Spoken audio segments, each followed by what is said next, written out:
우리에게 주신 하나님의 말씀 창세기 1장 1절부터 31절 말씀 교독하도록 하겠습니다. 태초에 하나님이 천지를 창조하시니라. 함께 읽죠. 하나님이 지으신 그 모든 것을 보시니 보시기에 심히 좋았더라. 저녁이 되고 아침이 되니 이는 여섯째 날이니라. 아멘. 창세기 이제 시작입니다. 마음이 어떠십니까? 오늘 이제 주보에 실려 있는 한 구절의 말씀, 그죠? 제가 이제 폰트를 굉장히 크게 잡았는데 오히려 이 한 구절의 말씀을 보고 두려워 떠는 자들이 있더라고요. 우리 그때 이제 박정호 목사님께서 오셔서 가르쳐 주신 찬양, 그죠? 그 말씀 앞에 두려워 떠는 자, 가사의 내용처럼 두려워 떠는 자들이 있는데 어떤 두려움 때문에 떠는지는 모르겠어요. 모든 말씀이 그런 것처럼 창세기에도 하나님의 놀라운 말씀이 있습니다. 믿으십니까? 심지어 성경 전체를 관통하는 말씀, 그 말씀의 시작이 바로 여기 창세기에 담겨 있어요. 그러니까 성경 전체를 관통해요. 그러니까 사실 성경은 맨 첫 장과 이 성경 껍데기랑 성경 마지막 껍데기 이렇게 덮어져가지고 위아래 덮고 있는 것처럼 그렇게 되어 있어요. 그래서 창세기 구조를 보면 크게는 1장부터 11장 하나, 그리고 12장부터 50장 하나, 이렇게 두 개로 나뉩니다. 그래서 1장부터 11장은 하나님과 세상에 대한 이야기가 나오고요. 그리고 12장부터 50장은 하민아, 너 그 볼펜 그만하라고 했어, 아빠가. 하지마. 12장부터 50장은 하나님과 아브라함 그리고 그의 자손의 이야기로 이루어져 있어요. 그리고 이 둘을 12장에 아브라함을 부르시는 그 사건으로, 그 12장 전반부에 초입에 그 사건으로 이 두 가지의 큰 구조가 연결이 됩니다. 그래서 창세기 1장에서 하나님께서는 혼돈과 어둠을 다루시는 이야기로 시작이 되죠. 여기에서 하나님은 질서 그리고 아름다움과 선함을 만들어내세요. 아무것도 없는 것 가운데. 그래서 아무것도 없다고 하는 건 그게 혼돈이요 어둠인데, 그래서 이런 혼돈과 어둠을 다루시고 그 안에 질서와 아름다움과 선함을 만드셔서 생명이 번성할 수 있는 세상을 만드십니다. 그래서 하나님은 인간, 그걸 이제 구약 성경이 히브리어로 되어 있는데 그 히브리어로 아담이라고 하는 피조물을 창조하시죠. 인간을 당신의 형상으로 만드세요. 그래서 당신의 창조 세계에서 그 형상에 어울리는 역할과 목적을 가지고 살도록 하시죠. 그럼 그 역할, 목적, 그게 뭐냐? 모든 창조 세계는 하나님의 완전하심과 선하심이 반영이 된 창조입니다. 그리고 하나님의 모든 성품과 그 무한하심도 거기에 반영이 되어 있죠. 그러니까 하나님이 처음 창조하신 세계는 지극히 아름답고 선하고 질서 있게 창조되었는데 그 모든 선함과 아름다움과 질서가 뭐를 드러내는 것이냐면 바로 하나님의 어떠함들을 드러내게 창조된 거예요. 쉽게 얘기하면 거울처럼. 물론 거울이라고 하는 표현은 사람에게 더 명확한 표현이, 사람에게 더 합당한 표현이겠죠. 어쨌든 그러니까 모든 피조물들을 통해서 하나님께서 당신의 영광을 발견하시며 기뻐하시는데 또한 그 피조물들이 더욱 아름답게 살아가고, 뭐라고 그랬어요? 더욱 아름답게. 무슨 말인지 아시겠죠? 하나님의 창조는 완전해요. 근데 더불어 하나님의 무한하심도 그 창조에 반영이 되어 있단 말이에요. 그러니까 이 모든 이 창조 세계의 피조물들 속에는 하나님의 영광을 더욱더 극적으로 극명하게 드러낼 수 있는, 쉽게 얘기하면 가능성, 잠재력이 있는 거예요. 그렇게 창조가 된 거예요. 그래서 더욱 아름답게 살아가고 그 기능, 더욱 하나님의 영광을 드러낼 수 있는 기능을 하도록 그렇게 창조하시는 거예요. 그래서 하나님께서 아담, 인간에게 이러한 역할과 존재의 목적, 그 의의를 부여하신 거예요. 그 모든 창조물들을, 피조 세계를 다스리며 그 피조물들 속에 겉으로 드러난 하나님의 영광을 드러내는 것뿐만이 아니라 그 속에 담겨져 있는 하나님의 그 영광을 더욱더 드러낼 수 있도록 그것을 키우도록, 그것을 끌어내도록 그렇게 다스리라고 인간에게 명령을 하십니다. 그런 역할과 존재의 목적을 주시는 거죠. 그리고 그 역할과 목적을 네가 알아서 하라고 그냥 그렇게 명령만 하시는 게 아니라 그 역할과 목적을 다하기에 모자람이 없는 지정의, 즉 영혼의 기능을 주시는 거예요. 심지어 이 임무를 다할 수 있도록 복을 베푸시기까지 하시죠. 그래서 어떻게 하십니까? 한 동산을 두세요. 그게 에덴 동산이죠. 그리고 이 동산에서부터 생육하고 번성해서, 단지 생육과 번성이 목적이 아니라 하나님의 영광만이 온전히 더욱더 드러나는 세상, 그러한 세계를 만들어 나가도록 은혜를 베푸시는 거예요. 그러니까 여러분, 하나님의 창조는요, 에덴 동산만이 아니에요. 온 우주 만물을 창조하시죠. 근데 원래 하나님의 의도는 뭐예요? 인간을 통해서, 하나님의 대리자인 인간을 통해 그 역할과 목적을 주시는 거예요. 하나님의 영광이 더욱더 이 창조 세계를 통해 더욱더 날이 가면 날이 갈수록 아름답게 빛이 나서 드러나도록. 그래서 그 하나님의 아름다운 세계가 더욱더 확장되고 드러나도록. 그게 하나님의 창조의 목적이었던 거죠. 이게 바로 창세기의 핵심이에요. 이게 1장부터 11장이 하나님과 세상이었죠. 그리고 12장부터 50장이 하나님과 아브라함 그리고 그의 자손에 대한 이야기라고 했습니다.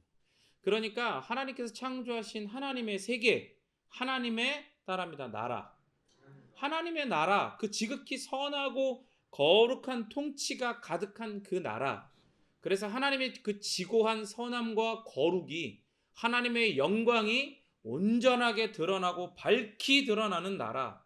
그런 나라, 그런 세계를 하나님이 만드셨고, 그리고 인간에게 맡기셨고, 다시금 그러한 나라, 그러한 세계로 회복해 가시는 이야기가 바로 창세기.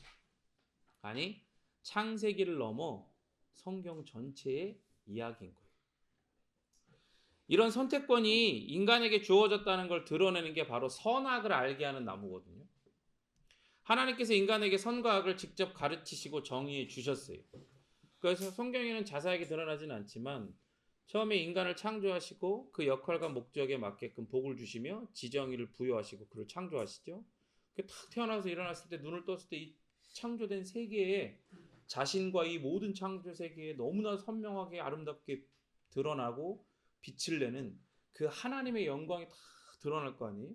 그러면서도 하나님께서 하나님이 무엇이 가장 선한 것이고 무엇이 악한 것이니 그런 것들 인간에게 또한 가르쳐 주셨을 거란 말이에요. 왜냐하면 인간이 태어나갖고 모든 거를 다 안 채로 태어날 수는 없어요. 왜? 하나님이 아니니까. 피조물이니까. 그래서 하나님이 그렇게 직접 가르치시고 정의하시죠. 그러나 이제 인간에게 그 선악과를 통해서 선택을 하도록 인도하세요. 근데 그 선택이 뭐냐? 인간에게 존엄성과 선택의 자유를 주시는 거예요. 인간이 얼마나 아름다운 존재로 하나님의 극명한 형상으로서 지음을 받았는지를 그 선악과를 통해 드러내시는 거죠. 그래서 인간은 그렇게 하나님께서 정의하신 선악의 기준을 온전히 신뢰했냐? 아니면 자기들 마음대로 선악을 정의했냐? 안타깝게도 우리가 잘 아는 것처럼 전자가 아니라 그죠? 후자죠. 그러니까 원래는 전자였어야 돼. 그래서 이 베이직 교회가 없어야 돼. 그렇죠? 원래는 이 베이직 교회가 없었어야 돼요. 온 세상의 모든 교회는 물론 유니버셜한 의미에서 하나의 교회지만 그 외적인 모양도 하나의 교회였었어야 되죠. 근데 그러려면 어떻게 해요? 처음 창조하셨던 인간이 하나님께서 정의하신 선악의 기준을 온전히 신뢰했었어야 돼요. 근데 그러지 않았죠. 그래서 이 선택에는 거대하다는 표현보다 더 뛰어넘어서 영원하고도 무한하며 불변하는, 바꿀 수 없는 복과 저주가 따라요. 하나님을 거역한다는 것은 이거 뒤집어 보면 어떻게 되는 거냐면 하나님은 생명의 창조주시죠. 그리고 그 생명의 공급자세요. 그리고 그 생명의 근원이십니다. 그러니까 하나님을 거역한다라고 하는 건 하나님을 배반하는 일이기 때문에 결국 죽음, 그냥 죽음이 아니라 따라합니다. 영원한 죽음. 그 영원한 죽음의 저주를 맞이하게 되는 거예요. 그러나 하나님의 창조와 복주심의 뜻대로 순종하면 영원한 생명, 곧 영화의 복을 맞이하게 돼요. 그걸 보여주는 게 바로 생명나무거든요. 그걸 보여주는 게. 그러나 우리가 아는 것처럼 뱀이라는 이런 불가사의한 동물, 하나님께서 지으신 동물이라는 소개 외에는 별다른 언급이 없는 그 뱀이 등장을 하죠. 이 뱀이 가장 강교해서 인간을 꾀요. 하와를 유혹합니다. 그래서 하나님을 거역하고 결국 죽음에 이르게 하려고 하죠. 선악을 알게 하는 나무와 그리고 그 나무가 보여주는 선택에 대해서 하나님과는 다른 이야기를 교묘하게 왜곡하죠. 항상 이야기하는 것처럼 사실을 이야기하는데 뭘 감춰요? 진리를 감춰요. 그러면서 사실을 이야기하면서 그 사실도 사실이 아니게끔 살짝 비틀어서 선악을 아는 지식을 가지면 너희들이 죽지 않고 오히려 영생을 얻는다라고 이야기합니다. 그래서 너희도 하나님처럼 될 거다라고 속이죠. 근데 여러분 이게 얼마나 참 안타까운 일이냐면 생각해 보세요. 인간은요 이미 누구의 형상으로 지음받았어요? 하나님의 형상으로 지음받았죠. 이미 받았단 말이에요. 이해가 돼요? 그리고 이미 받았고 하나님은 장차 이 인간을 어떻게 하실지를 이미 정해 놓으셨어요. 인간이 그 존엄한 선택 가운데에 바른 선택을 해서 하나님만이 선과 악을 분별하시는 유일한 주권자이십니다라는 그런 선택을 자신의 삶 전체로 드러낼 때, 그럴 때 인간에게 영화로움을 주시리라, 영원한 생명을 주시리라 이미 결정을 해 놓으셨고, 우리가 잘 아는 것처럼 영원하신 하나님의 결정은 하나님에게 영원한 현재의 결정이에요. 그러나 인간에게는, 이 시간 세계 안에 지어진 인간에게는 과정이 필요한 거죠. 근데 사람은 뭐 한 거예요? 그 과정을 건너뛰고 자기에게 이미 주어진 복을 걷어찬 거예요. 그래서 하나님의 형상으로 이미 지음받았음에도, 그 영화로움이 이미 자기에게 약속되었음에도 어떻게 해요? 그것을 택하지가 않죠. 사단이 약속한 거짓된 영화, 거짓된 것을 택합니다. 근데 더 안타까운 건 뭐냐면, 이미 하나님의 형상대로 지음을 받았을 뿐만이 아니라 하나님이 원래 선악과를 통해서 약속하신 것, 보여주신 건 저주만이 아니라 뭐도 주셨어요? 복도 주셨잖아요. 그죠? 그러니까 복을 주시리라, 영원한 생명을 주시리라 약속을 하시면서 생명나무를 보여주시잖아요. 그런데 그 영원한 생명을 주시리라 약속하시면서 그 증거로 지금 여기 이 현재를 살고 있는 인간에게 뭘 주셔요? 복을 주사라는 그런 말씀을 이 창세기 가운데 언급을 하세요. 이미 복을 주셨어요. 복을 주셔가지고 그들이 이 땅 가운데에 번성하고 충만하고 정복하고 다스릴 수 있도록 그런 모든 복을 이미 다 주셨단 말이에요.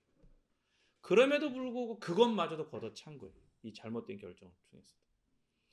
그러니까 사단은 줄 수도 없는 것, 즉 사단이 거짓되이 약속하는 것들, 이런 것과 비교할 수 없는 것을 하나님께서 이미 그들에게 더 줄래야 줄 수 없을 정도로 다 베푸시고 예비하시고 약속을 하셨단 말이에요. 그런데 그 약속도 복도 은혜도 다 걷어차 버린 거예요. 그렇게 인간은 결국 스스로 자기가 자기에게, 그리고 이 세상 피조 세계의 주인이 되기로, 하나님이 되기로 결정을 하는 거예요. 그러니까 보세요.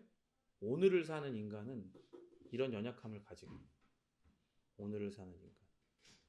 그러니까 사단이 진리를 감추고 교묘히 사실을 왜곡해서 그를 유혹했을 때 인간의 눈에는 뭐만 보여요? 인간의 눈에는 오늘만 보이는 거예요. 그럼 오늘만 보이냐? 내일도 보이죠. 내일도 보이긴 해요. 그런데 오늘 내가 나에게 하나님이 되어서 쟁취할 수 있는 내일이 보이는 거예요. 그런데 하나님은 원래 인간에게 뭘 약속하셨어요? 내일을 약속하신 게 아니라 그 내일을 넘어 영원한 생명, 영화로움을 약속하셨죠. 그러니까 여러분, 믿음이 없이는 하나님을 기쁘시게 하지 못한다는 게 바로 이런 뜻인 거예요. 믿음이 없으면 사람은요, 과거와 현재와 미래밖에 볼 수 없는 존재가 돼요. 심지어 그 과거와 현재와 미래도 왜곡되이 진리의 안경으로 보는 게 아니라 자기 욕망과 죄악의 안경으로 보는 존재가 된다. 그래서 뭘 못 봐요? 영원을 못 봐요. 그러니까 그 안에서 그냥 죽는 거야. 이미 죽어서 그 죽음을 향하여 과거와 현재, 미래의 죽음을 향해 달려가는 존재가 되는 거죠. 그래서 인간이 선악과를 먹은 순간, 자기 마음대로 이제 선악을 정의하는 순간, 이 모든 이야기는 걷잡을 수 없는 혼돈의 카오스로 빠져듭니다. 이런 혼돈의 카오스에서 영원한 사망이 아닌 구원과 회복, 더 나아가 영원한 생명을 약속하시는 거예요. 이게 참 너무나 놀라운 거예요. 그러면서 이 약속을 하나님께서 내 언약이라고 말씀하시면서 지속적으로 성취해 가는 그 모습, 그리고 그 하나님 앞에 순종과 불순종을 반복하는 거. 사실 반복이라고 하기도 민망해요. 거의 그냥 순종 깔짝깔짝하고 대부분이 이렇게 불순종으로 그냥 점철되어 있는 그러한 시간들을 계속해서 반복하는 인간들, 그죠? 그러한 게 이제 계속해서 창세기에 드러나죠. 창세기뿐만이겠어요? 성경 전체에 그 이야기가 드러나는 거예요. 그렇게 하나님 나라의 창조와 그 인간의 거역, 그리고 인간의 여전한 불순종과 하나님 나라에 대한 회복과 구원, 그리고 완성을 향해 전진해 가시는 하나님의 열심과 긍휼, 이게 바로 이 창세기에 가득한 이야기들인 거예요.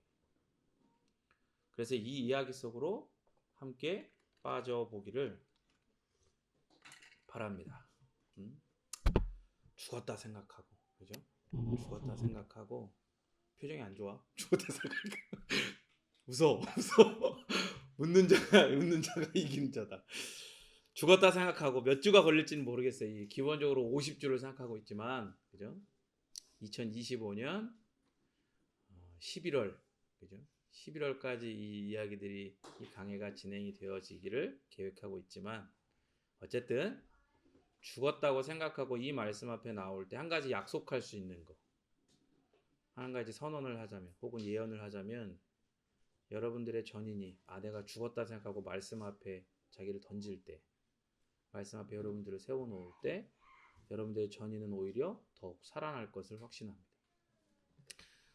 별로 확신이 안 되나 보지? 성경은 이렇게 시작합니다. 창세기 1장 1절 읽겠습니다. 시작. 아멘. 사실 창세기 1장 1절은 어마어마한 거예요. 하나님의 지혜. 그러니까 하나님이 성경의 저자들에게 조명하시고 영감을 주셔서 하나님께서 그들의 모든 지식과 지혜와 그들의 상황과 환경과 문화와 그 모든 것들을 다 사용하셔가지고 성경을 기록하게 하시는데, 결코 노벨 문학상을 타는 그런 뛰어난 사람, 혹은 그 반지의 제왕인가? 맞죠? 반지의 제왕이 저자가 누구였지? 갑자기 생각이 안 나네. 누구야 J.R. 톨킨처럼 아예 어떤 하나의 세상의 개념을 만들고 그 안에 쓰는 언어까지도 창조할 정도로 뛰어난 사람이라 할지라도 절대로 적을 수 없는, 기록할 수 없는 그 말씀이 바로 이 창세기 1장 1절이에요. 모든 성경이 마찬가지지만 창세기 1장 1절, 결국 창세기 1장 1절이 이렇게 싹 풀어진 게 결국 성경 전체가 되는 거예요. 그러니까 창세기 전체 내용의 요약일 뿐만이 아니라 어찌 보면 성경 전체의 내용의 요약이, 그리고 우리 삶 전체의 요약이자 우리가 고백해야 될 믿음의 그 내용의 전체의 요약이기도 합니다. 태초에 하나님이 천지를 창조하셨다. 아멘. 그래서 뭐라고 합니까? 땅이 혼돈하고 공허하다고 하죠. 히브리어로 토후바보후라고 해요. 약간 이렇게 그 언어 유희 같은, 그죠? 그런 문학적인 요소가 사용돼요. 그래서 운율이 있죠. 토후바보후라고 있는데, 이게 창조 이전의 상태에 대한 고대 문학의 표현으로서 이게 어떤 상태냐면 우리가 무라고 부르는 상태, 아무것도 없는 거, 그죠? 무.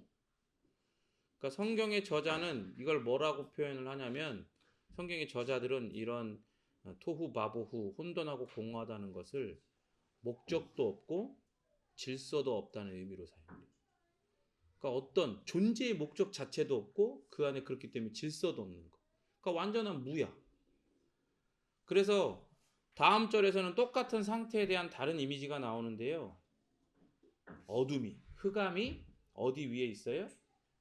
깊음 위에 있다. 그래서 깊음이란 뭘 뜻하냐면 그 어두운 혼돈의 바다를 뜻해요. 이것도 창조 이전의 상태에 대한 고대 문학의 표현이에요. 창조 이전의 상태. 그런데 이 어두운 물 가운데 하나님이 계십니다. 하나님의 영은 물 위에 움직이고 계셨다. 운행하신다.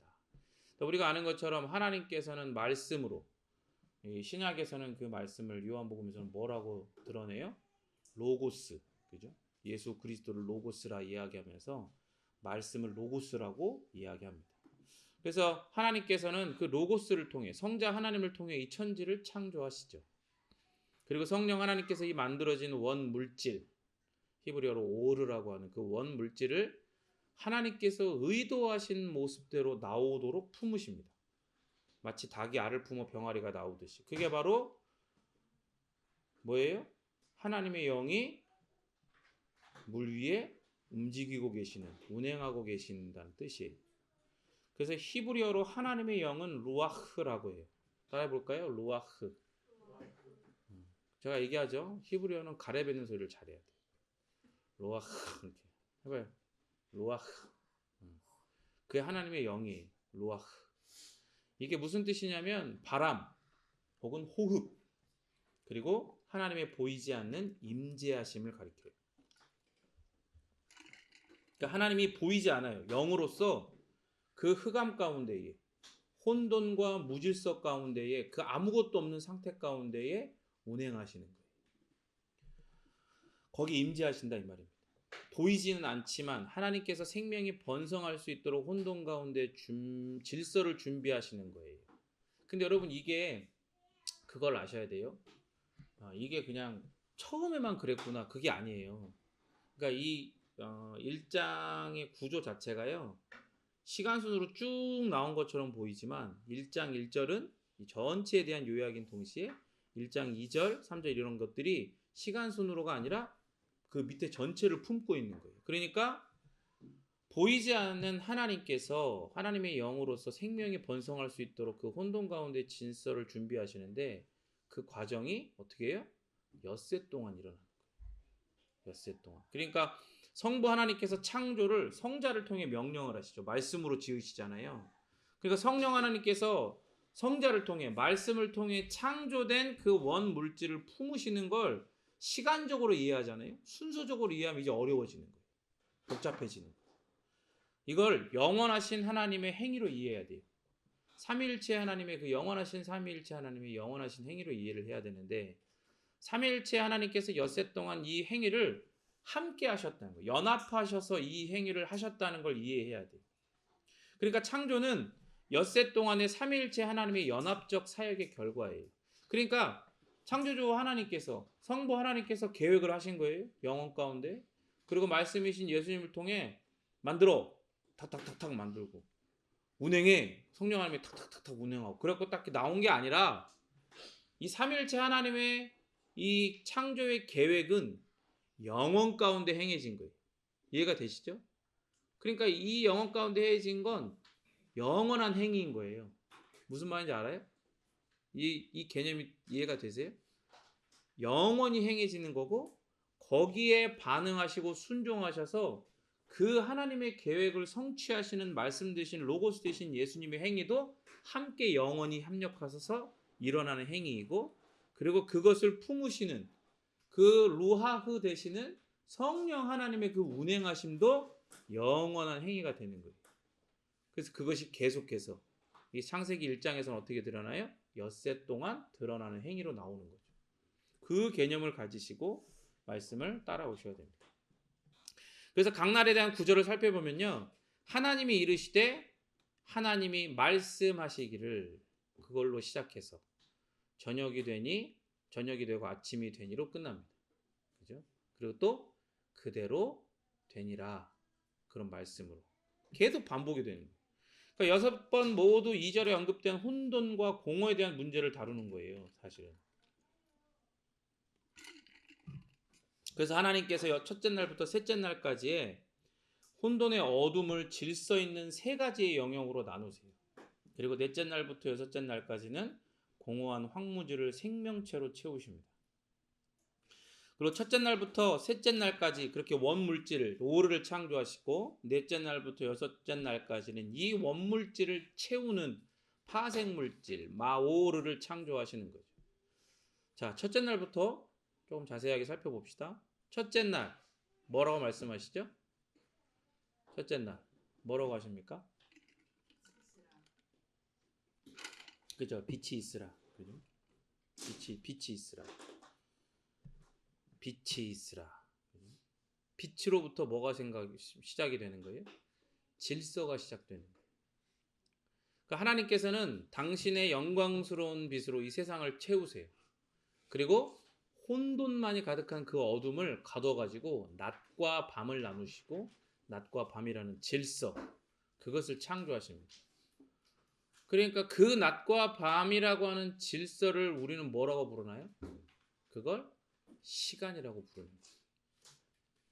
그러니까 하나님께서는 첫째 날 당신의 그 영광의 빛으로 이 세상을 채우시고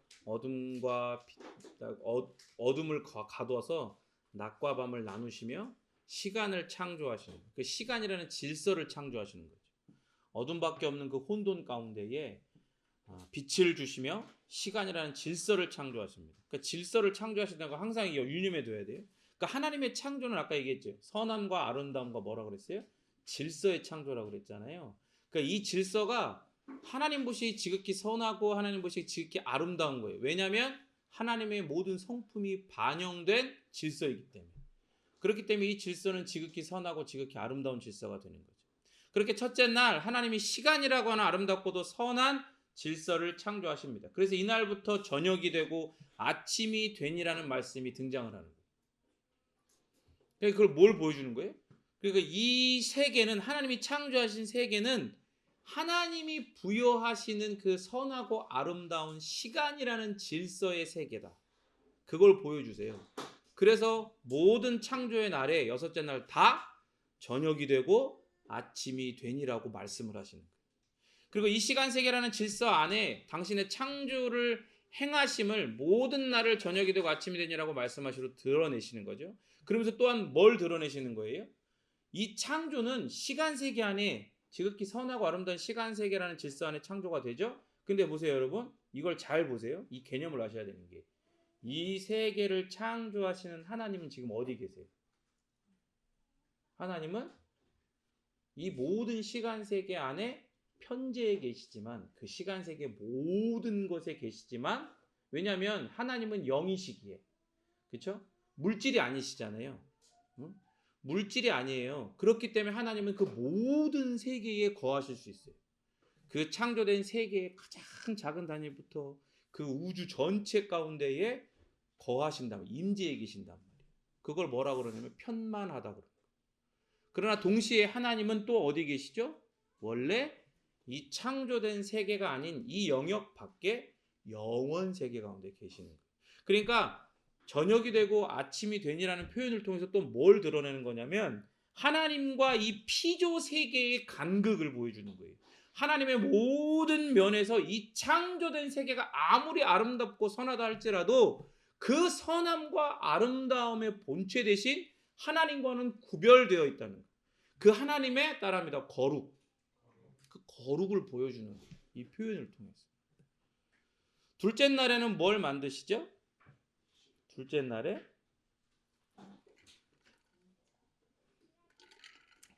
날에는 뭐 굳이 만든다기보다는 둘째 날에는 물 가운데 궁창 혹은 창공이라고도 번역하는데 쉽게 얘기하면 하늘이에요. 조금 다르긴 하지만 하늘로 이해하시면 좀 편합니다. 그래서 이 하늘을 만드심으로 말미암아 여러분 보세요. 원래 물이 있었죠. 물이 가득해요. 근데 물 가운데에 하늘을 만드셔가지고 물이 물과 물로 나뉘어요. 하늘을 가운데 두고 물과 물, 아래의 물과 위의 물로 나뉜단 말이에요. 그러니까 성경이 기록된 이 고대의 문화에서는 하늘을 이 창공, 궁창을 위에 궁창을 뭘로 생각을 했냐면 물을 막아주는 이 하늘을 물을 막아주는 단단한 돔처럼 여겼어요. 단단한 돔처럼. 그래서 이제 꼭 그렇게 굳이 그렇게 완전히 동의할 수는 없지만 동의할 수 없는 면도 많지만 창조과학회에서 이제 그런 창조의 세계가 타락해서 어떻게 변해가느냐는 걸 얘기할 때 인간의 수명이 갑자기 급격하게 줄어드는 지점이 오죠. 그때가 이제 노아 홍수 사건 이후란 말이에요. 그때 우리가 성경의 표현처럼 나중에도 보겠지만 하늘의 모든 물이 쏟아져요. 이게 막고 있던 것이 거두어지고 하늘의 모든 것이 쏟아져요. 그러니까 어떻게 돼요? 이 우주 가운데 있는 것들이 원래 막고 1차로 막고 또 2차로 또 그 하늘에 물이 또 막고 있던 것들이 하나가 걷어지니까 지금 우리가 아는 것처럼 인간이 그런 공해 때문에 오존층이 파괴돼 가지고 우주의 어떤 그런 안 좋은 방사선이나 그런 것들이 다 직접 쏟아져 들어오는 그런 부분들이 있잖아요.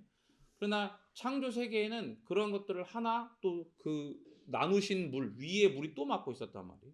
근데 그것들이 창조 가운데 타락한 인간의 범죄로 말미암아 하나님이 홍수를 심판하실 때 다 쏟아져 내려오면서 하나의 막이 없어졌죠. 그리고 나서 어떻게 돼요? 인간의 수명이 급격하게 줄어들어요. 그러니까 그런 부분도 성경이 언급을 하는 거죠. 그러니까 그렇게 하늘의 물로 막아주는 단단한 돔으로 이 하늘을 여겼어요. 창공을 여겼어요. 그래서 이 구절은 혼돈의 물을 어떻게 하는 거예요? 하나님께서 하늘을 만드시고 궁창을 만드시고 그 궁창 위의 물, 궁창 아래의 물 그렇게 나누시면서 하늘과 바다라는 그런 질서를 창조하셨다는 걸 보여주죠. 그리고 셋째 날에는 하늘 아래에 있는 물은 한 곳으로 모이고 묻이 드러나라 라고 하십니다. 그러니까 혼돈의 물로부터 땅을 창조하시는 걸 보여주세요. 그러니까 항상 무질서에서 질서를 만드셔요. 그게 하나님의 창조의 법칙이에요. 그리고 나서 이 셋째 날에는 마치 보너스처럼 하나 더 하나님은 땅에 식물과 열매 맺는 나무가 자라도록 하십니다. 그러니까 과거에 어떤 그런 세계 전쟁이나 여러 가지 어떤 큰 사건들을 인간이 경험하면서 하나님을 믿는다고 하는 사람들이 그런 신학자들이 마치 하나님을 이 세계를 만들어 놓고 숨어가지고 지켜보는 그런 신 따위로 그렇게 잘못된 신학들을 이야기하잖아요. 그런데 보세요. 하나님은 이 창조의 시작부터 그런 하나님이 아니라는 걸 드러내시는 거예요. 하나님께서 뭘 하셨습니까? 빛을 만드셨죠. 그죠? 그리고 혼돈의 그 낮과 밤을 만드시 질서를 만드시고 그리고 혼돈의 바다를 하늘을 만드셔서 위아래로 나눠요. 가르시고 그리고 나서 그 혼돈의 바다에서 땅이 나오라고 하시죠. 그 땅이 나왔을 때 뭐 있겠어요? 땅에. 그 땅만 있을 거 아니에요. 근데 하나님이 그런 잘못된 신학자들이 이야기하는 것처럼 그 만들어 놓고 그냥 알아서 되도록 만드시는 게 아니라 드러난 뭇 가운데에 뭐가 온 식물과 열매 맺는 나무가 자라도록 그것을 풍성하게 채우시는 걸 보여주시죠. 그러니까 하나님은 당신의 창조 가운데에 버려두시고 숨어서 지켜보시는 분이 전혀 아니라는 것을 드러내시는 거예요. 이렇게 시간을 만드시고 하늘과 바다를 만드시고 땅을 만드심으로 각각의 질서를 만드시는 걸 보여주시죠. 이제 창조된 영역 그 오르가 채워질 차례가 옵니다.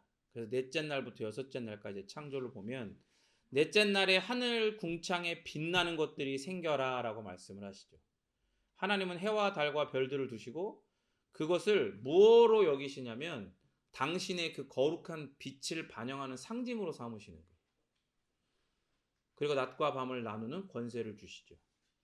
그 하나님의 물리적 법칙들을 통해서 그것들이 운행하고 자전하고 이런 것들을 통하여 낮과 밤이 계속해서 질서를 가지고 움직이는 걸 보여주신단 말이에요. 그런 걸 볼 때마다 죄가 이 땅에 들어오기 전까지는 그 밝게 빛나는 해와 달과 별들을 볼 때마다 사람들은 뭘 느껴요? 모든 피조물들은 뭘 느껴요? 그 모든 빛으로부터 영향을 받고 영양분을 공급받고 자라고 생명을 공급받으며 그리고 그걸 볼 때마다 아 하나님의 빛이 저렇게 아름답게 저런 것들을 통해 상징적으로 드러나는구나. 우리에게 영원한 생명과 빛을 공급하시는 분은 영원한 하나님밖에 없다. 하나님이 우리의 창조주시며 우리의 피조물이시며 우리의 영원한 왕이시다. 라는 걸 고백하고 느끼고 그렇게 화답을 하는 거죠. 그러나 죄가 들어온 다음에 하나님은 그러라고 주셨는데 그러라고 주신 걸 사람들은 자기 소견 그 악한 소견을 어떻게 여겨요? 그걸 자기의 욕망을 투영하는 대상, 우상으로 만드는 거예요. 1월 성신을. 응? 그거를 신처럼 여기지만 결국 그걸 신으로 규정하고 지정하고 정의하는 자기가 유일한 신이라고 여기는 거나 마찬가지래요. 그렇게 다섯째 날에는 이제 물은 생물을 번성하게 하고 새들은 땅 위 하늘 궁창으로 날아다니라고 말씀하십니다. 이것은 아래의 물에 사는 생물과 위의 물 가까이에 사는 생물을 말하죠. 그래서 바다와 그리고 하늘에 새들이 가득하고 물고기와 큰 짐승들이 가득해요. 그리고 마침내 여섯째 날이 됩니다. 그 여섯째 날에 땅은 생물을 그 종류대로 내어라 하고 말씀하시니까 집짐승과 들짐승이 막 생겨나요. 그리고 하나님은 셋째 날처럼 추가적으로 특별한 피조물인 인간, 히브리어로 아담을 창조하시죠. 그리고 인간에게 셋째 날 만드신 모든 식물로 풍성한 식량을 삼게 하세요. 그러니까 제가 저번에 얘기했지만 그날이 오면 그리스도께서 이 땅에 오셔가지고 이 모든 것들을 회복하시는 걸 넘어 아름다운 하나님 나라를 완성하실 때, 하나님이 원래 창조하셨던 그 최종적인 모습들이 펼쳐질 때는 우리는 더 이상 육식을 할 필요가 없습니다. 육식을 할 필요가 없어요. 여러분들 먹었던 제일 비싸고 입에서 막 녹는 툭불 한우를 한번 생각해봐요. 그때 그 식감과 여러분의 식도를 타고 넘어가는 그 지방의 맛을 한번 생각해봐요. 여러분들의 위가 막 그 따뜻한 기름으로 그 코팅될 때 그 느낌, 그 느낌, 그걸 못 잊고 사람들이 돈을 열심히 벌어갖고 또 먹고. 그러니까 연예인들이 TV에 나왔고 제가 정말 한심하게 보일 때가 언제냐면 저 사람들이 정말 한심하면서 다른 사람들을 한심한 구덩이로 끌고 가는구나라고 생각할 때가 언제냐면 어떤 프로, 특별히 그런 예능이나 그런 거 나와가지고 자기가 번 돈으로 맛있는 걸 먹으면서 행복해하면서 그래 이게 바로 인생을 사는 맛이 이럴 때. 그러고 나면 어떻게 돼요? 그 가게가 그 다음날 또 불이 나. 그 가게에 예약을 하고서도 막 몇 시간을 기다려야 돼. 웨이팅 해야 되는 그런 일들이 생기잖아요. 그게 너무 한심해. 왜냐하면 이 땅에 하나님 나라가 완성되어질 때 예수 그리스도께서 다시 이 땅에 오시면요, 하나님이 창조하신 그 이 땅에 있는 모든 열매 맺는 나무들도 다 회복됩니다. 그럼 여러분들이 먹었던, 그리고 여러분들이 먹기를 원하는 그 어떤 오마카세보다, 그 어떤 툭불 특별 한우보다 더 맛있는 맛이 날 거예요. 먹어보지 못했다. 그죠? 이 세상에 진짜 엄청나게 말도 안 되는 천문학적인 그런 돈을 갖고 있는 부자들이 먹는 음식들보다 더 맛있는 음식으로서 이 땅의 나무들이 내는 열매를 그 음식으로 먹게 될 거란 말이에요. 기대가 되지 않습니까? 저는 나름 이제 미식가인데 그날이 기대가 됩니다. 얼마나 맛있을까? 그렇게 하나님께서 인간에게 셋째 날 만드신 모든 식물로 풍성한 식량을 삼게 하시죠. 그러니까 인간은, 그러니까 뭐 어떤 사람들은 헛소리하는 신학자들 중에는 하나님이 만드신 음식 가운데 모든 걸 먹고 싶어 선악과도 먹었다라고 얘기하는 그런 헛소리하는 사람들이 있는데, 그러니까 무조건 싸 지르면 무조건 다 신학이야. 요즘에는 다 그런 거야. 그런데 그런 거 아니란 말이에요. 그런 거 아니에요. 풍성한 식량을 이미 다 주셨어. 그래서 하나님께서는 창조하신 것마다 좋았다, 좋았다, 좋았다라고 말씀을 하세요. 그리고 인간을 만드신 후에는 우리 번역에는 뭐라고 되어 있죠? 보시기에 심히 좋았다, 참 좋았다라고 말씀하십니다. 그런데 히브리어에는 이런 부사가 없어요. 히브리어에는 참, 심히 뭐 이런 게 없어요. 그래서 좋았다가 원래 토부거든요. 그래서 원문을 보면 토부. 그러니까 성경은 히브리어는요, 강조하기 위해서 부사를 쓸 수가 없으니까 그거를 2개 써요. 혹은 3개를 써. 그래서 그걸 강조하는 거예요. 그래서 인간을 창조하신 다음에 하나님은 토부란 뭐냐? 좋다, 아름답다, 그리고 훌륭하다, good, excellent, beautiful. 그리고 또 하나가 선하다. 그러니까 하나님이 인간을 창조하시고 이 세상을 창조하실 때 항상 보시기에 좋고 아름답고 훌륭하고 선하다라고 이렇게 평가를 내리시죠.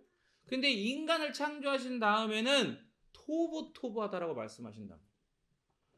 왜 그러냐면 물론 창조 세계의 정점이에요. 인간이 6일간의 창조의 정점으로서 창조가 되었죠. 그러니까 그 창조 전체에 대한 평가이기도 하지만 또 어떤 면에서는 인간 자체가 얼마나 중요한지를 드러내는 거예요. 인간이 얼마나 하나님의 형상으로서 중요하게 창조되고 좋고 아름답고 훌륭하고 선하게 창조됐는지를 그 토부토부하시다라는 말씀을 통해 드러내시는 거죠. 근데 여러분 이 말씀을 들을 때 우리는 마음이 아파야 돼. 왜냐하면 우리는 원래 그렇게 토부토부하게 창조된 거예요. 그런데 추락하는 건 날개가 있죠. 우리가 죄로 말미암아 우리의 대표인 아담이 죄를 짓고 타락했을 때 우리는 그 아담 아래서 함께 타락했는데 그 타락의 간극이 어마어마한 거예요. 하나님이 토부토부하다라고 하신 것에서 정말로 밑도 끝도 없이 완전하게 타락해버린 거예요. 그러니까 이 토부토부하다는 말씀은 정말로 아름답다, 황홀하다, 그리고 기대가 된다라는 마음도 있지만 지금 오늘을 사는 우리는 너무 가슴이 아픈 거예요. 우리가 만약 아담 안에서 아담이 그 죄를 우리의 대표가 그 죄를 짓지 않았으면 우리는 토부토부할 텐데. 그러나 우리는 그 안타까움과 가슴 아픔에서 머물지 않죠. 우리에게는 그것을 뛰어넘는 기대와 소망과 약속이 있어요. 왜요? 우리의 둘째 아담 되신 예수 그리스도께서 이 토부토부함을 회복하시는 걸 넘어 어떻게 하실 거예요? 이제 우리에게 영원한 생명, 영화로움을 우리에게 선물하실 것이기 때문에. 그렇게 인간은 6일간의 창조의 정점으로서 토부토부하다는 표현을 사용하십니다. 그 중요성을 하나님은 또한 뭐라고 하십니까? 하나님이 당신의 형상대로 사람을 창조하셨으니 곧 하나님의 형상대로 사람을 창조하셨다고 이야기하죠. 그리고 하나님이 그들을, 여러분 잘 들으십시오. 원래 이 이야기는 성경의 이야기예요. 아시겠죠? 하나님이 그들을 무엇과 무엇으로 창조하세요? 무엇과 무엇으로? 남자와 여자로 창조하신단 말이에요. 믿으십니까? 여러분 요즘 사람들이 그 이야기하고 헛소리하는 떠들어대는 그 모든 젠더는요, 그거는 인간이 악한 타락한 자기의 선악의 기준을 가지고 만들어낸 관념이에요. 허상이에요. 있지도 않아. 있지도 않은 걸 있다고 증명하기 위해서 수술을 해야 되고 약을 먹어야 되고 별짓, 별 해괴한 짓을 다 악한 짓을 합니다. 그게 바로 사람의 비참함을 드러내는 거예요.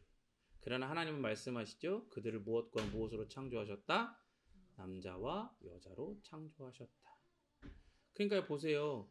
하나님의 창조에 깊이 동의하고 그것을 믿고 그것에 순종하는 사람은 마지막 날에 결국에 그게 드러나는 걸 보게 될 거예요.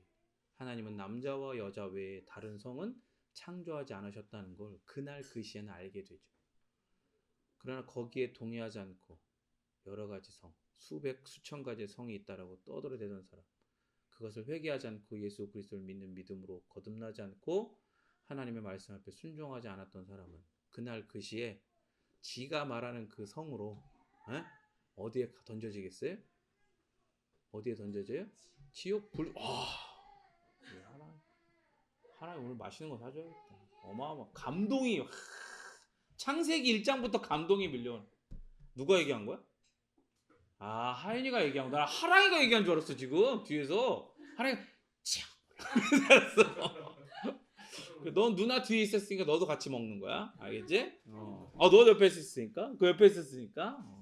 하랑이는 떠들었으니까 안 되겠지. 하랑이도 먹고 싶어요? 그래요. 그럼 울지 말고 말씀을 잘 들으세요. 그렇게 될 거예요. 하나님은 그렇게 인간이 얼마나 중요하게 창조됐는지를 이렇게 말씀하심으로 드러내시는 거예요. 인간은 다른 피조물들처럼 땅에서 왔어요. 그러나 그 이상의 존재죠. 왜요? 하나님의 형상이기 때문에. 무슨 형상이기 때문에? 하나님의 형상이기 때문에. 그러니까 사람이 만물의 영장이어서 중요한 게 아니라니까요. 뭐이기 때문에 중요해요? 하나님의 형상이기 때문에 중요한 거예요. 하나님의 형상으로 자기 스스로를 창조한 것이 아니라 따라합니다. 창조되었기에. 창조되었기에 중요한 거예요. 남자와 여자는 그래서 함께 이 세상에서 창조주를 드러내고 대표하도록 창조되었어요. 여러분 믿으십니까? 하나님이 원래 창조하신 것처럼 남자와 여자로 창조하신 것처럼 그렇게 하나님께서 남자와 여자 모두에게 복을 주신 거예요. 이해가 되시죠? 물론 그 안에 남자에게 그 가정을 다스릴 질서를 주시죠. 권위를 주시죠. 계급을 주신 게 아니에요. 권위를 주셨어요. 권위에는 뭐가 따라요? 책임이 따라요. 그죠? 사랑하고 돌봐야 하는 책임이 따르는 거예요. 여자는 그럼 책임이 없냐? 여자도 책임이 있죠. 남자를 그 가정 안에서 사랑하고 도와야 하는 책임입니다. 근데 그렇게 서로 돌보고 아끼고 보호하고 사랑하고 순종하고 함께하는 그 모든 게 결국 뭘 지향해요? 하나님이 말씀하신 창조의 세계를 더 아름답게 만들어가는 하나님의 나라가 팽창되어져 가는 확장되어져 가는 그 일들을 위해서 남자와 여자가 함께 합력해서 그 일들을 사명을 감당하는 거예요. 그러니까 보세요. 하나님은 그렇게 그들에게 복 주셨어요. 아담에게 복 주신 게 아니라 남자와 여자 그들에게 복 주시며 그들에게 말씀하셨단 말이에요. 생육하고 번성해서 땅에 충만하고 땅을 정복하고 모든 생물을 다스리라. 여러분 보세요. 이게 바로 인간이 하나님의 형상으로 창조된 목적이에요. 이걸 뭐라고 하죠? 문화 명령이라고 해요. 문화 명령. 그러니까 이 땅의 모든 것들은 문화의 영역 안에 있어요. 그죠? 그래서 하나님께서 만들어 놓으신 이 창조의 문화의 모든 영역들을 그렇게 아름답게 가꾸어 나가도록 하는 것, 그리고 그 일들을 담당하는 대리자로 세워진 것이 바로 하나님의 형상대로 지음받은 인간이 창조된 목적이란 말이에요. 그렇게 하나님의 동반자이자 대리자로서 이 세상을 다스리라고 하나님은 인간을 만드셨어요. 그러나 이 말씀 중에 가끔 이 정복을 오해하는 사람들이 있어요. 정복하니까 그렇게 막 정복해가지고 막 그렇게 해야 된다. 인간이 최고다. 그런 게 아니에요. 정복은 여러분 보세요. 정복이라고 하는 건 결국 뭘 불러오는 거예요? 정복했으면 이제 그 정복한 주체의 모든 피조물들이 정복당한 피조물들은 정복한 피조물에 뭘 받아들여요? 지배를 받아들이죠. 그러니까 하나님의 대리자로서 이 세상 가운데 하나님의 그 아름다움, 토부한 다스림을 드러내라는 뜻이에요. 정복하라는 뜻. 마치 예수님께서 말씀하신 겨자씨 비유처럼 겨자씨가 이렇게 정말 작지만 심겨지면 나중에 어떻게 돼요? 새들이 와가지고 앉아서 실 정도로 큰 나무가 되잖아요. 그런 것처럼 하나님이 인간에게 주신 그 아름다운 복과 모든 지정과 그 모든 것들을 가지고 하나님의 그 모든 성품으로 형상으로 지음받은 걸 가지고 그 능력을 가지고 이 땅에 심겨진 하나님의 아름다운 통치를 확장시켜 나가는 거예요. 모든 피조의 세계 영역, 모든 문화의 영역 가운데 그렇게 하라고 하나님이 누구를 지으셨다고요? 남자와 여자를 창조하셨다. 그리고 그들에게 복 주시고 그들에게 이 명령을 내리신 거예요. 그러니까 창조의 대미는요, 창조의 결론은 따라합니다. 하나님 나라. 하나님 나라예요. 물론 이 하나님 나라에 대한 더 깊이 있고 구체적인 이야기들이 창조에 드러나는데 그 부분은 이제 2장에서부터 나오거든요. 여러분 창조는 하나님의 역사입니다. 믿으십니까? 그리고 창조는 하나님의 영원한 행위예요. 영원한 행위. 그렇게 창조의 시작, 물론 영원을 전제하고 시작은 성부 하나님의 계획이죠. 그리고 그 계획의 실현, 성취, 드러남은 성자 하나님, 그 말씀이신 로고스이신 예수님으로 말미암아요. 그리고 이 모든 계획과 성취의 온전한 완성, 그 완성은 성령 하나님을 통해 드러납니다. 이르시되 창조되고 그것을 성령 하나님께서 품으셔서 완성하신단 말이에요. 말씀하시되 이르시되 그게 창조가 되는 거예요. 당신의 계획과 뜻대로 이루셔서 말씀하셔서 창조가 되고 그걸 성령 하나님께서 품으셔서 완성하신다. 근데 여러분 보세요. 이 창세기 1장을 읽을 때 하나님의 이 시작, 이 세상의 창조 세계, 피조 세계의 기원과 시작도 드러나지만 여기서 또 우리는 또 무엇을 발견합니까? 우리가 그 창조의 대상이라는 걸 발견하게 되는 거예요. 우리도 마찬가지라는 거예요. 생각해 보세요. 하나님을 떠나서 혼돈하고 질서가 없어요. 우리 뜻대로, 우리의 소견에, 우리의 그 악한 견해대로 살아가는 중에 하나님의 계획이 때를 따라, 하나님의 그 계획을 따라 우리에게 임합니다. 어디서부터요? 그 위에서부터, 하늘에서부터 우리에게 오는 거예요. 하나님으로부터. 결코 우리가 그 하나님을 향하여 하나님 나는 혼돈하고 무질서하니 나에게 아름다운 하나님의 창조의 복을 내려주십시오라고 우리가 하나님을 찾아 헤매는 존재들이 아니랍니다. 하나님이 우리를 은혜로 그리고 하나님의 때에 하나님의 모든 주권을 가지고 우리를 찾아오시는 거예요. 내려오시는 거예요. 말씀이 임하죠. 창조가 그렇잖아요. 말씀이 임하여 이르시되 그대로 어떻게 됐다고요? 되니라. 말씀이 임하시니 그대로 되니라. 여러분, 우리의 재창조, 우리가 죄인으로서의 사람이 아닌 하나님 나라 백성이요 하나님의 자녀로서의 사람, 그 새 사람, 제가 항상 강조하는 것처럼 오랑바루 새 사람이 되어지도록 우리를 그 말씀이신 예수님이 우리에게 위에서부터 찾아오신 거예요. 말씀이 임하니 이 세상이 창조된 것처럼 하나님의 말씀이신 로고스이신 예수님이 우리에게 임하니 우리가 재창조를 경험하게 되는 겁니다. 그리고 당신의 성령 거룩한 영이신 그 루아흐께서 우리를 품으셔서 우리로 살아있는 생명이 되게 하시고 마음으로 그 로고스를 믿고 입술로 그 로고스를 통해 우리를 구원하실, 그리고 구원하셨고 구원하시고 구원하실 하나님을 입으로 시인해서 그 영원한 구원, 영생, 영화, 거룩한 나라에 이르도록 하십니다. 아멘. 결코 우리가 타락했던 방식처럼, 우리가 결정해서 타락했던 것처럼 우리가 그렇게 구원에 이르도록 우리 스스로가 결정한 게 아니라 이 말이에요. 우리가 이 밑, 이 바닥, 이 비참한 상태, 더할 나위 없이 이 슬픔의 이 상태에서 생명과 능력이요 자격과 가능성이 우리에게 있어서 창조의 하나님을 다시 바라보거나 그 하나님을 간절히 찾은 것이 아니라 이 말이에요. 오직 하나님께서 혼돈과 무질서요 사망과 저주의 비참한 우리, 생명이 없는 우리, 하나님을 알만한 지식이 없는 우리, 그런 우리를 찾아오셔서, 그런 우리를 찾아내셔서 우리에게 위에서부터 임하셔서 우리를 결국 따라합니다. 토부토부. 우리를 결국 토부토부하다 말씀하시는 상태가 되게 하셨고 되게 하실 거라 이 말입니다. 여러분, 말씀이신 예수님을 그래서 우리는 사모해야 됩니다. 우리의 로고스이신 예수님을 그렇게 사모해야 됩니다. 이 창세기 강해 가운데 우리에게 이러한 사모함이 정말로 넘쳐나기를 간절히 바랍니다. 그런 모습으로 나올 때 하나님은 우리에게 이 창세기 말씀처럼, 이 1장의 말씀처럼 복 주시며, 따라합니다. 복 주시며 이르시기를 말씀에 대한 사모함이 충만하라라고 말씀하여 주실 줄 믿습니다.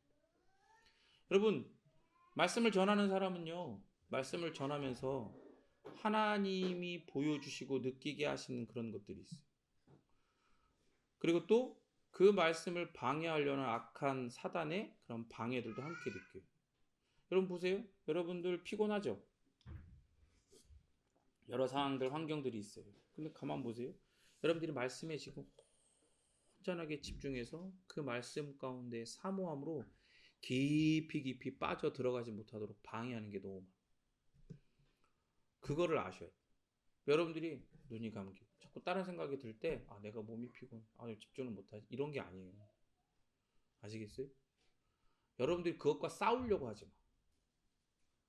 그것과 싸우려고 하지 말라. 그걸 피해야 돼. 그리고 뭘 구해야 돼요? 하나님이 이 말씀에 대한 사모함으로 내 안에 충만하라라고 말씀으로 내게 임하시기를, 그걸 선언하시기를, 이루시기를, 말씀하여 주시기를 간절히 사모하는 마음이 있어요. 내 힘으로, 내 방식대로 그것을 이겨내려고 하지 마. 이 말씀 앞에 하나님의 방식대로, 하나님이 요구하시는 방식대로 서기를 바라라 이 말입니다. 간절히 구하는 거예요. 하나님, 이 말씀에 대해서 정말 이 말씀으로 나를 부르시고 나를 재창조하시는 하나님 앞에 온전히 서게 하여 주십시오. 하나님을 향한 이 말씀의 충만함 가운데 이르도록 하나님 내게 은혜를 베풀어 주십시오. 간절한 마음으로 여러분 이 말씀 앞에 서시기를 바랍니다. 우리는 그렇게 하나님께서 창조하셨고 창조하셔야 하는, 재창조하셔야 하는 피조물이에요. 그것 외에는 우리에게 소망이 없어요. 소망이 없다니까. 소망이 없어. 이번 주에 굉장히 좋은 노래를 들었어요. 유튜브에서 채널을 운영하다가 자기들끼리 컨텐츠로 하다가 아이돌이 됐네. 유명한 사람 제제, 그리고 그 누구 가비, 춤추는 그 사람인데 가비라고 하는 여자랑 또 아이돌인 것 같은데 노래 엄청 고음 노래 잘하는 미성을 가진 남자 3명이서 컨텐츠를 이렇게 하다가 사람들이 막 구독 몰려주고 막 이렇게 응원해줘가지고 노래를 싱글을 내고 아이돌로 데뷔를 한 거야. 근데 노래가 너무 좋아. 엄청 세련되고 가사가 너무 좋아요. 그 가사를 우리나라의 대표적인 작곡가인 김이나가 작사를 했어요. 작사가인 김이나가. 근데 김이나가 그 작사를 할 때 이 곡을 어떻게 작사했냐면 이 3명의 이야기를 들은 거예요. 그래서 자기들이 어떻게 자기를 바라보고 자기를 어떻게 대하게 됐는지 그거를 듣고 이렇게 한 거죠. 그래서 댓글에 이 노래 너무 좋다고 그러는데 이 댓글에 어떤 사람이 이렇게 댓글을 달았어요. 공공장소에서 이 노래 듣지 마세요. 왜 그러냐면 이러더라고요. 지하철에서 이 노래 듣고 있는데 지하철에서 이 노래 듣다 펑펑 울었대. 노래가 슬픈 노래가 아니에요. 되게 힘나는 노래예요. 격려하고 응원해주는 노래. 내용이 쉽게 얘기하면 뭐냐면 뭐 내가 뭐 나를 믿지 못하고 너는 아무것도 할 수 없다 뭐 그런 게 느껴지고 뭐하고 막 그럴 때도 그냥 별거 아닌 것처럼 여겨버려라. 왜? 나는 항상 네 편이야. 내 자신이 나에게는 가장 친한 친구고 나를 격려해주는 내 편이야. 나는 너야. 그죠? 그러니까 되게 그거를 듣고 사람들이 막 위로를 받는 거야. 아 그래. 나와 가장 가까이에서 나를 응원해주는 건 나 자신이었어. 자기를 이제 돌아보고 나에겐 내가 있지. 그래서 막 이렇게 막 위로를 얻는 거야. 그래서 막 눈물을 흘리는 거야. 노래 듣고 있으면 좋아요. 근데 여러분 생각해보세요. 거꾸로 보면 사람은 자기 자신 말고 외부의 인정과 외부의 격려와 외부의 사랑이 없이는 존재할 수 없어. 근데 이 세상에 그런 게 없잖아요. 어떤 격려, 어떤 사랑, 혼돈하고 무질서한데 선한 게 없고 아름다운 게 없는데 그런 사랑과 격려가 어디에서 있어요? 비슷하게 흉내나 내고 비슷하게 조금 그런 것처럼 경험되어질 뿐이죠. 뭐 부모님의 사랑은 그런 것과는 좀 약간 결이 다르다고 생각할 수도 있지만 그러나 생각해 보세요. 그것도 한계가 있어요. 영원하지 않죠. 그러니까 사람이 만들어낼 수 있는 결론이 뭐예요? 최고의 결론은 나 자신이라는 거예요. 나는 그 노래를 들으면서 좋다고 하지만 한편으로는 인간이 얼마나 비참할 수밖에 없는지, 얼마나 아름답다라고 포장하지만 비참한 결론에 밖에 이룰 수 없는 존재인지를 느끼게 돼요. 여러분, 충만하라는 내가 나 자신에게 선포하는 내용이 아니에요. 그것은 하나님의 말씀이신 예수 그리스도를 통해 나에게 성령 하나님의 운행하심으로 말미암아 주어지는 은혜입니다. 여러분이 재창조되는 새 사람이 되었고 새 사람이 되어질 것이고 새 사람이 결국 되어지는 완성되는 그 유일한 이유는 바로 성부와 성자와 성령 하나님의 창조하심, 그 영원히 지속되는 그 놀라운 은혜의 행위 때문임을 잊지 마십시오. 그렇게 우리는 하나님께서 창조하셨고 창조하셔야 하는 피조물임을 잊지 말란 말입니다. 하나님의 말씀이 오늘 나에게 임하셔서 내 인생의 어둠과 내 인생의 혼란과 내 인생의 공허가 뒤집어져서 하나님의 그 빛으로 바뀌고 하나님의 질서가 세워지고 그 질서 안에 충만함으로 가득 채워질 수 있기를 진심으로 바랍니다. 여러분 우리 주보에 있는 창세기 1장 1절 말씀 같이 함께 읽겠습니다. 시작. 태초에 하나님이 천지를 창조하시니라. 아멘. 우리 함께 이 시간 기도하기를 바랍니다.